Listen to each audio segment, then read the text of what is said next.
Hello प्रिय family, Radhe Radhe. आज हम आपको बताते हैं हमारे बावन शक्तिपीठ का निर्माण कैसे हुआ। हमारी जो वैष्णो माता, नैना माता, चंडी देवी, कांगड़ा देवी, सब माताओं का निर्माण कैसे हुआ। तो ये शंकर जी की 2 शादियाँ हुई थी। जब उनकी पहली शादी सती मैया से हुई थी तो वो आपस में दोनों लोग रहते थे तो वार्तालाप कर रहे थे। तो सती मैया कहने लगी कि शंकर जी बोले कि तुम्हारे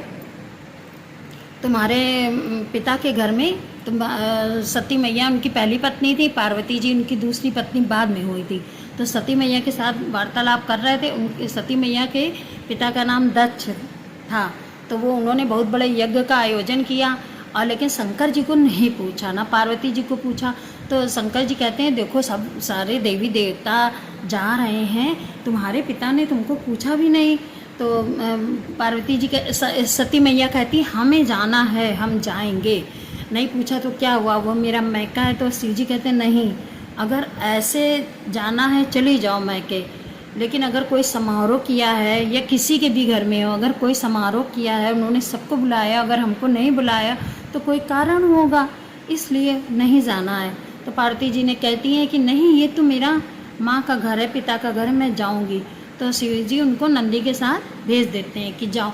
अब वो वहाँ पे जाती हैं तो वहाँ पर उनको सबको सारे देवी देवता वहाँ पर आए हुए होते हैं, यज्ञ चल रहा होता है, उनकी बहनें होती हैं, उनके बहनों के पति होते हैं, सब होते हैं, लेकिन शिव जी को नहीं बुलाया होता। तो वो गुस्से में देखती हैं, शिव जी का अपमान सहन नहीं होता है, तो वो अपने पिता से कहती हैं। तो उसी कहने सुनने में गुस्सा होकर के बात बढ़ जाती है और वो यज्ञ चल रहा होता है, उसी यज्ञ में वो कूद जाती है और भस्म हो जाती हैं। तब नंदी महाराज जैसे ही शिव जी अपने तपस्या में लीन होते हैं तो फिर शिव जी के पास पहुँचते हैं, बताते हैं कि देखो शिव जी ने, सती मैया ने अपने आप को यज्ञ में आहुति दे दी है अपने आप की। तो वो शिव जी चलते हैं तो उस समय ब्रह्मांड पूरा कांप उठता है और आ करके देखते हैं तो उनका वो बहुत क्रोधित हो जाते हैं और फिर वो अपनी पत्नी को यानी सती मैया को अपने कंधे में ले करके आगे बढ़ते हैं और तांडव और रौद्र रूप में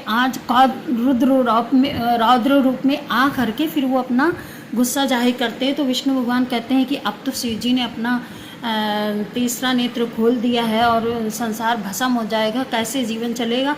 तो विष्णु भगवान से सब लोग कहते हैं तुम अपने चक्र से इनकी सती मैया से मोह हटाओ, क्योंकि अब वो मृत्यु को प्राप्त हो चुकी हैं। तब विष्णु भगवान अपना चक्र चलाते हैं और सती मैया के अंगों को चक्र से काटते हैं।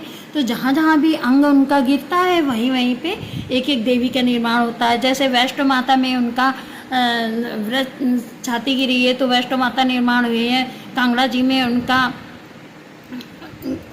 नैना देवी में उनके नेत्र गिरे हैं तो उनका जो है नैना देवी बन गई है। ऐसे ही विंध्यवासिनी मैया में उनका घुटना गिरा है तो विंध्याचल माता बन गई है।